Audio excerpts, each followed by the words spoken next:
आपको दिखाई तो अब भी दे जाए, लेकिन इस समय देखने वाली जो आपकी आंख है और वहां जाने वाले जो आपके साधन हैं, उन लोगों को आपने काम में नहीं लिया।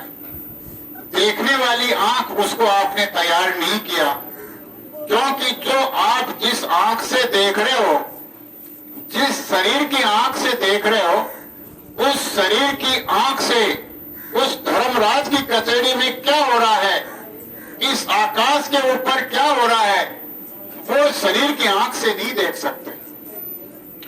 इस आकाश के ऊपर जो हो रहा है उसको देखने के लिए इस शरीर के अंदर जो बोलने वाला है, उस बोलने वाले में एक आंख है।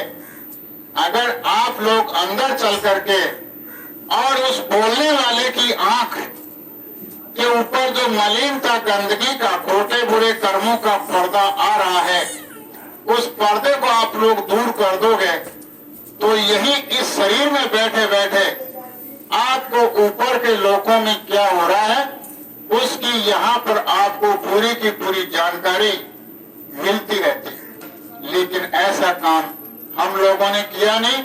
लेकिन इतना जरूर है कि जब आप जाओगे तब आपसे वहां पर ये दिखाया जाएगा कि आपको दोपहरी के अंदर ये समझाया जा रहा था, ये बताया जा रहा था कि आपका जीवन का जितना समय बीत गया वो तो बीत गया, लेकिन बचे हुए समय के लिए भी आपको होश दिलाया गया, आपको बताया गया, आपको समझाया गया, आपको हर प्रकार का ज्ञान कराया गया।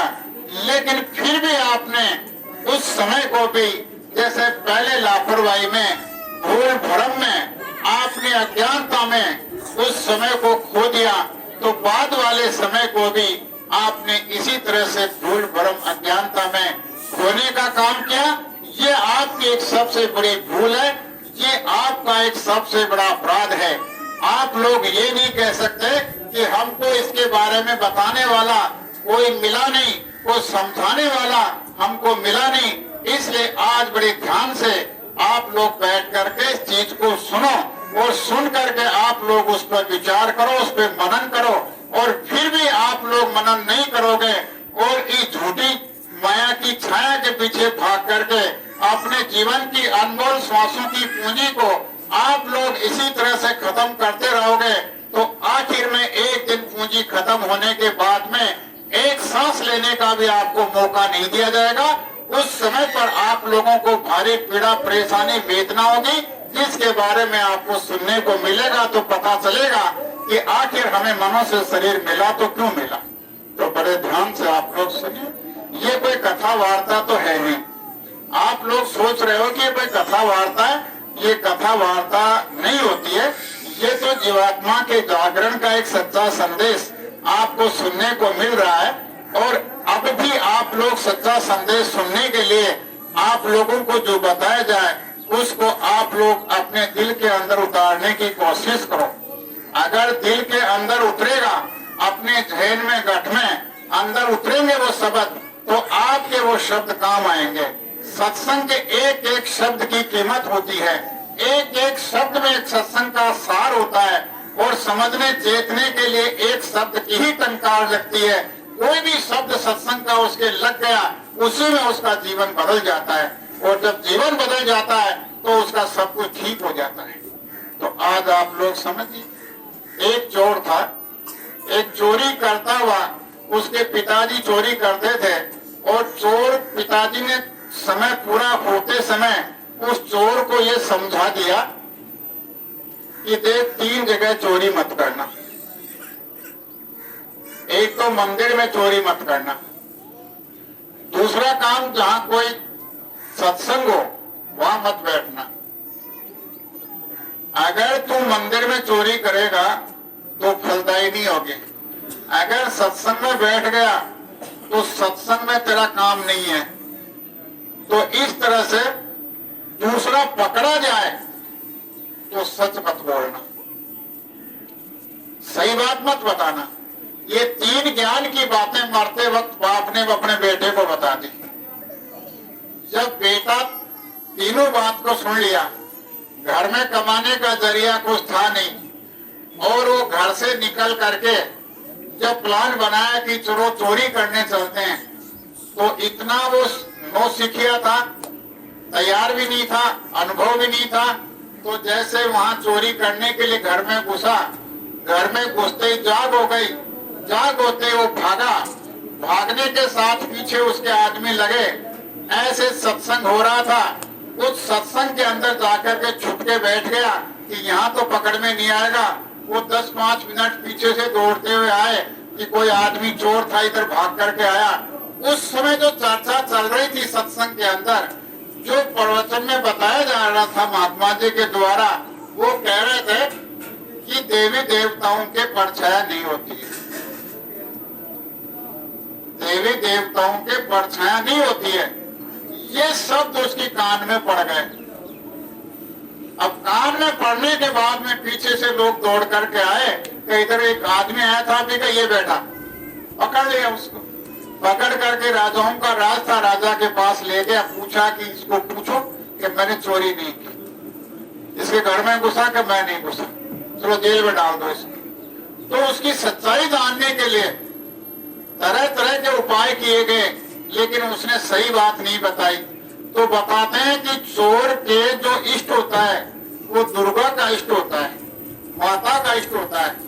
तो एक जो उनके दरबार में थी औरत, उसको दुर्गा का रूप बना करके और उसकी जो जेल में कोठरी थी, उस कोठरी के अंदर उसको प्रवेश करवाया गया। तो वो कह रही कि देख लड़के, मैं तेरा भला करने के लिए आ गई, अब मैं तेरा सब कुछ अच्छा से अच्छा कर दूंगी और मैं आज तुझे वरदान देती हूँ, तेरा सब कुछ ठीक रहेगा। तू क्या किया वो सच्ची सच्ची बात बता दे।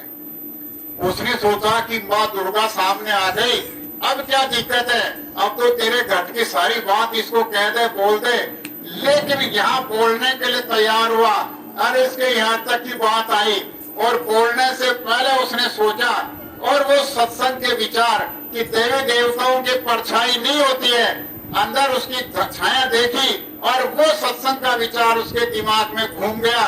घूमने के बाद में सोचा कि ये तो देवी तो नहीं है, क्या है कि इसके तो परछाया पड़ रही है, इसका मतलब ये कोई नकली है, अब इसका विश्वास करना बेकार है। तो उसने क्या कहा कि मैंने तो नहीं किया। जब उसने जाकर के राजा को अपनी सारी बात बताई कि वो तो चोर तो नहीं है, अपराधी तो नहीं है, उसको जेल से निकाल दिया जाए। तो जाकर के छोटा सा एक शब्द सत्संग का उसके कान में पड़ा कि देवी देवताओं के परछाया नहीं होती है, उस शब्द से जिस शख्स की जेल कट सकती है, तो सोचो कि हमारा जीवन बदलने में फिर क्या कमी है। तो सत्संग के एक एक शब्द की बड़ी कीमत होती है। तो आप लोग बड़े ध्यान से इन बातों को सुनिए, सुनोगे तो आप लोगों को इसका जीवन में पूरा लाभ मिलेगा। दूसरी बात यह है कि एक ऐसा भी शख्स था जो ये विचार कर रहा था कि मैं इतने सत्संग में जाता हूँ और इतनी बातें सुनता हूँ, लेकिन मेरे में तो कोई बदलाव ही नहीं आया, मेरे पे तो कोई इस बात का असर ही नहीं हुआ। तो महात्मा जी के पास में गया कि महाराज मैं आपके सत्संग में आता हूँ, बैठता हूँ, लेकिन क्या हुआ, मेरे पे कोई असर नहीं हुआ। तो ठीक है, समझाएंगे तेरे को। तो उन्होंने क्या किया कि एक भांग थी, एक घड़े में घोटी और घोटने के बाद में उसको कहा कि भांग पियो, कि महाराज ये भांग पीऊंगा तो इसका नशा चढ़ जाएगा, और नशा चढ़ेगा तो फिर बाद में क्या करूं मैं तो पागल हो जाऊंगा। कि तुझे एक काम करना है कि ये भांग का कुल्ला करके नीचे डालना है, पीना नहीं है, बस भांग का कुल्ला करके नीचे डाल दे, भांग का कुल्ला करके नीचे डाल दे। उसने ठीक वैसा ही किया, वो ले पिए डाल दे, ले पिए डाल दे, ले पिए डाल दे, पूरा घड़ा खाली हो गया। उसके ऊपर भांग का असर हुआ क्या तेरे ऊपर? ऐसे नहीं हुआ। अगर तू इस भांग का एक गुटका नीचे उतार देता तो क्या होता, तेरे पर नशा हो जाता। तो ये सत्संग की बातें हैं, अगर इसको ऊपरी तौर पर रखेंगे और ऐसे सुन करके डाल देंगे तो असर नहीं होगा। अगर एक दो शब्द अंदर जाने दो, अंदर जाते के साथ में आपका जो जलवा, आप लोगों को जो नजारा, आप लोगों के अपने जीवन में बदलाव, आपके घर गृहस्थी में बदलाव, आपके रहन सहन में बदलाव, आपकी हारी बीमारी तकलीफ में बदलाव अगर आपको दिखाई नहीं दे तो आप बात बताओ, सत्संग का बहुत बड़ा लाभ होता है। तो आज आप लोगों को ये बात बताई जा रही है, तो बड़े ध्यान से आप लोग सुनिए। सब बोलो जय